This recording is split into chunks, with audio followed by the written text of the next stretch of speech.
Vous écoutez Belle boucle, beau cadeau, il me le faut. Les Larciberda, livre 3. Un livre écrit par Ginette Larreau et lu par la voix modélisée de Ingrid Falaise. Dédicace. Histoire inspirée d'Adrien qui me fait bien rire. Pour tous mes petits amours. Ginette Larreau. Pour tous les petits grignoteurs d'animaux en chocolat. Diane Girard. Ah! La neige ne tombait plus, et le soleil se pointait le nez plus souvent dans la contrée des Larciberda. Les toits réapparaissaient sans leur couverture de neige. Les enfants observaient gaiement les étoiles dans un ciel éclairé plus tard. Les villageois rangeaient les traîneaux, les pelles.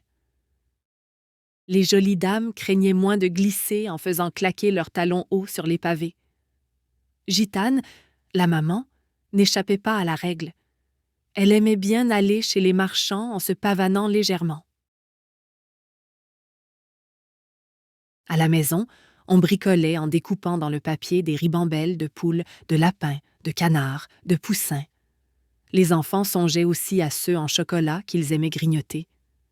Ils avaient hâte au jour où ils découvriraient les friandises chocolatées sur la table.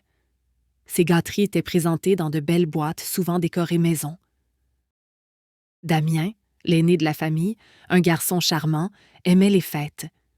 Il était curieux de nature et il répétait toujours en voyant un cadeau enrubanné « Belle boucle, beau cadeau, il me le faut ».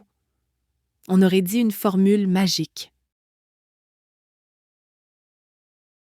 Un bon matin, après le départ des jeunes pour l'école, Gitane s'installa sur la table de cuisine, un petit sourire au coin des lèvres. Elle sortit de sa boîte mystérieuse, rubans, ciseaux, tissus. Elle mijotait un plan.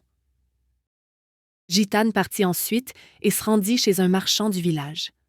Elle se procura tout ce qu'il fallait pour fabriquer son animalerie en chocolat. Elle pensa demander au commis quelques boîtes qu'il n'utilisait plus. Le bon monsieur en profita pour lui donner aussi des bouts de ficelle, des cotonnades et des rubans juste un peu défraîchis. Revenue à la maison, elle utilisa tout ce qu'elle avait pour fabriquer de jolis paquets avec ses doigts de fée. Elle déposa les cadeaux sur le bord du foyer. Pas de nom, pas d'indice, pas de signature. Par la suite, elle confectionna tous les animaux à déguster, les enrubana avec ses morceaux de tissu et s'empressa de les placer dans une remise dont seulement Jock, le papa, et elle avaient la clé. À la fin de l'après-midi, Damien fut le premier à entrer dans la maison. Il fit comme d'habitude et cria « Maman, où es-tu » Il ajouta « Imagine, j'ai vu un petit chevreuil qui se baladait tout près de l'école quand j'ai… » Il s'arrêta net et dit « Maman, qu'est-ce que c'est ces cadeaux ?» Les autres enfants suivirent. Ils s'interrogeaient eux aussi en voyant les paquets, reniflant l'odeur du chocolat. Bizarrement, les chocolats étaient habituellement sortis le matin de la fête, les années précédentes.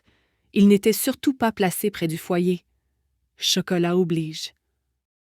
Un doute surgit dans l'esprit de toute la ribambelle d'enfants. La mère répondit alors à Damien.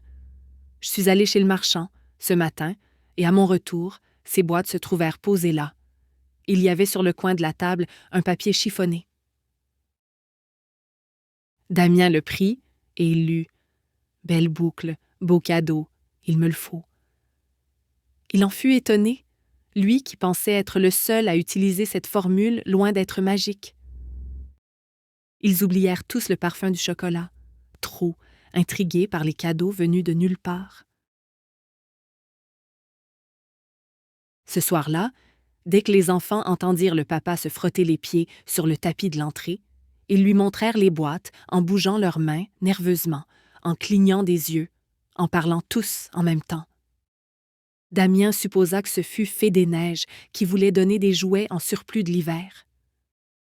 Oiselle, plus méfiante, songea plutôt à un tour de la Fée Froidure qui voulait les faire frissonner. Léo inventa un stratagème de la Fée des Écoles qui aurait voulu leur faire étudier l'art de faire un paquet. Faber Nous espérons que vous avez apprécié cet aperçu. Pour continuer à écouter ce livre audio sur Google Play Livres, utilisez le lien dans la description de la vidéo.